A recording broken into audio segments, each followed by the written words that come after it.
Nos encontramos en el Museo Franz Mayer de Artes Decorativas con Ricardo Pérez Álvarez, director de colecciones y restauración del museo. La exposición está compuesta por pinturas que proceden de una colección particular. Ellos nos los han dejado aquí en comodato al museo. Entonces nosotros, como agradecimiento a las personas que nos han confiado este tipo de objetos, vamos a hacer una muestra de estas piezas que fueron hechas, la mayoría de ellas en el siglo XIX, a veces por artistas que no eran propiamente de la academia, sino gente que tenía a veces otras profesiones como peluqueros, gente que en realidad no se dedicaba específicamente a la pintura, pero precisamente el título de la exposición lo que trata es la devoción que tiene el pueblo por representar imágenes y a las que se le tiene cierta devoción.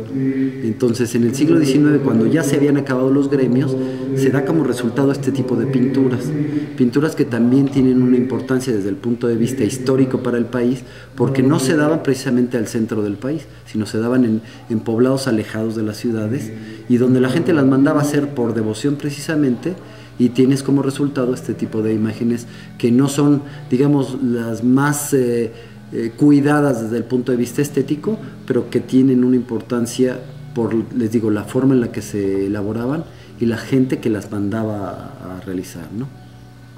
Y por su antigüedad también. Pues mira, la antigüedad no es muy fuerte, o sea, no estamos hablando de como algunas otras pinturas europeas que tienen 500, 600, no sé, hasta más tiempo y con mucho valor, pero estas obras fueron hechas alrededor de 1820, 1830, algunas, y quizá podríamos hablar hasta algunas a principios del siglo XX, ¿sí? 1910 algunas. Entonces, de tiempo no podemos hablar que sea algo tremendamente antiguo, pero para la historia de México sí son trascendentes. Esa es la parte, digamos, que va uniendo toda la cadena de información acerca de lo que es la obra pictórica en México, y en este caso la obra religiosa, ¿no? ¿Qué personas prestan estas piezas? La mayoría son particulares que han hecho colecciones muy amplias. Esta, por ejemplo, se obtuvo de recorridos del propietario por algunos poblados de la República Mexicana, desde el estado de Hidalgo, Zacatecas, Aguascalientes, gentes que pues tienen la costumbre de viajar por su trabajo o por mero gusto, y ahí van comprando en los poblados diferentes imágenes, y antiguamente tenían precios muy atractivos porque nadie las valoraba, porque decían, bueno, pues ese es arte menor, esto es arte popular, entonces como que se le tasa de esa manera, de una manera un tanto despectiva, pero la gente que era visionaria, como este señor, tuvo la capacidad de seleccionar un grupo importante de piezas, y este es el resultado. Y hay objetos, algunos de ellos, que hasta proceden de la Lagunilla, de un mercado que todos ustedes conocen, y en algún tiempo se vendían buenas antigüedades. Ahorita ya es un lugar que vende cosas caras y muchas muy malas, aunque existen algunas excepciones, pero los costos son muy elevados, ¿no? Entonces, antiguamente, les digo, no se les daba la importancia que tienen este tipo de obras, y se vendían a precios muy, muy, muy reducidos, en verdad muy reducidos, y es por eso que la gente podía hacer colecciones muy grandes. De hecho, Franz Mayer hizo lo mismo. Franz Mayer compró en lugares donde los precios eran muy atractivos, y ahora todo este tipo de obras son ya muy, muy cotizadas, ¿no? Me imagino que la colección de estas personas o de esta persona... Es la familia Vergara. De la familia Vergara es bastante grande. Sí, esta es parte de una colección muy grande sobre la vida de Cristo y la vida de diferentes santos. San José, escenas del martirologio cristiano. Hay muchísimas imágenes que tienen ellos, pero nos han facilitado este grupo de piezas que en un momento vamos a ver, ¿no? ¿Por qué en particular este grupo de piezas? Porque decidieron ellos que en la familia entera, ya el señor ya murió, entonces decidieron sus hijas y su esposa hacer un comodato con el Museo Franz Mayer por alrededor de unos 10 años, dejarlas en préstamo aquí al museo. O sea, buscaron una institución que fuera seria, que fuera formal, que les presentara a ellos una serie de garantías para que estas piezas no se vendan, no se puedan permutar, no se puedan intercambiar, no se puede hacer absolutamente nada con ellas más que exhibirlas. Ese es uno de los objetivos que se marcaron en un contrato de comodato que legalmente está establecido, y además estas obras están aseguradas por el mismo Museo Franz Mayer para que en caso de que sufrieran algún daño, el Museo Franz Mayer tiene la obligación legal de restaurarlas o de pagar el valor total de la obra. Entonces estas pinturas, porque son pinturas... Es pintura la mayoría. ¿Van a permanecer en el museo durante mucho tiempo? Sí, ahorita aún en más principio entre 10 a 15 años. Cuando la gente ve, sus hijos y todos ellos, ven que estamos nosotros conservando, cuidando, almacenando, exhibiendo de una manera correcta sus obras, regularmente tienden a donarlas a las instituciones, ¿no? No se queda ni con Ricardo Pérez, ni con Héctor Rivero, ni nada. Se queda formando parte del patrimonio del Museo Franz Mayer, ¿no? Quisiera platicar qué es lo que determina de pronto que la gente califique algunas obras artísticas como arte popular y arte académico. En estas obras lo que podemos ver es que hay un trato mucho más cuidado de todos los elementos como son lo que son las telas y el trabajo de la anatomía. En cuanto al trabajo de las telas, se puede observar una diferenciación paulatina en los cambios de color para lograr los volúmenes, como es el caso de este manto azul de la Virgen. En el caso, por ejemplo, de la anatomía, lo que se puede hacer una revisión de cómo hay un trazo de las veladuras en el rostro, que son aguadas al óleo, que es lo que hace la diferenciación de volúmenes entre lo que es la nariz, la boca y todo lo demás, ¿no? Y finalmente, cómo es el trabajo de anatomía, o sea, en el reconocimiento de cada uno de los elementos que componen el rostro, ¿sí?, que va combinado con las luces y todas las veladuras.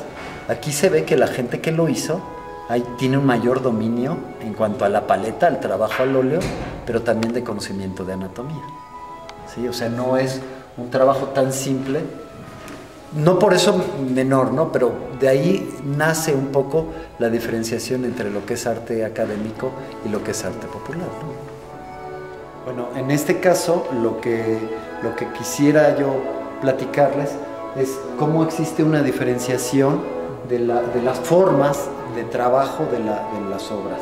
Estas obras definitivamente fueron influenciadas por los grabados que circulaban en México, que era una forma, digamos, mucho más común de ver en cualquier ciudad de la República Mexicana, grabados que ya eran, digamos, acuñados o eran impresos de una manera continua y tenían un mayor acceso, eran mucho más fáciles de conseguir. En este caso, ya la diferenciación en cuanto a las encarnaciones y la forma en la que se muestra la luz es una forma mucho más simple, ¿sí? En la forma de la anatomía ya no hay una diferenciación, por ejemplo, de falanges o diferenciación entre lo que hay músculos, venas, etcétera, cualquier tipo de diferenciación anatómica. Y en el caso de los paños ya hay una presentación mucho más sencilla, no por eso, de veras, quiero ser enfático en eso, menos importante. Todo sigue siendo importante, pero sí es, digamos, categóricos hacer esta diferenciación que se hace entre lo que tiene mucho más academia de lo que fue hecho con otros fines, no únicamente de representación. Como lo habíamos platicado en el principio, como decía Susana, que es una observación muy importante, la representación del personaje principal nos remite más a un indígena que a una imagen europea, ¿sí? O sea, las proporciones son mucho más cortas en el pie y en el tronco, ¿sí? Y el color de la piel, ¿no?, que remite más a un mexicano que a una imagen europea. Entonces, sí se tomaban ejemplos de grabados europeos, pero hay una representación definitivamente más apegada a lo que se veía en México, a lo que se podía ver en Europa, ¿no?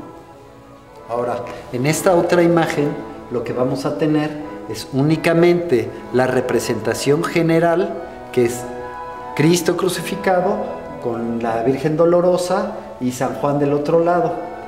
Aquí ya no hay un dominio en lo que es anatomía, ¿sí? O sea, por el largo de los dedos, por esta diferenciación que les decía yo en el caso del conocimiento de las falanges.